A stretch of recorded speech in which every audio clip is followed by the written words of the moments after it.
சிறப்பு என்று இருக்கக்கூடிய நமக்கு இறப்பின் ஒரு விஷயம் இருக்கணும் இல்லாமா? பூமியிலே பிறந்த உயிர்கள் அனைத்தும் ஆமா எங்காவது ஒரு நாள் இறந்துதான் ஆக வேண்டும். சரி, ஆனால் நான் மட்டும் சாகவே கூடாது. என்னமா வரும்?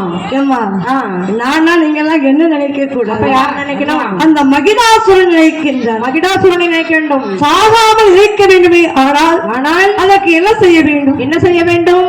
என்ன நல்ல வயிற்றுக்கு சாப்பிடலாம் இல்லையா? ஆமா, சாப்பிட்டாச்சு வயிற்றுக்கு. சாகாம இருக்கணும்னா உலகத்துல அதுக்கு ஒரு வழி இருக்கத்தான். என்ன வழிமா? அப்படி கேளுமா. இந்த உலகத்திலே சரி எத்தனையோ தெய்வங்கள் உலகத்தில் தோன்றி இருக்கலாம். ஆமா, அத்தனை தெய்வத்திற்கும் பிறப்பும் இருக்கும் இறப்பும் இருக்கும். ஆமா, பிறப்பும் இருக்கும். சரி, ஆனால் உலகத்தில்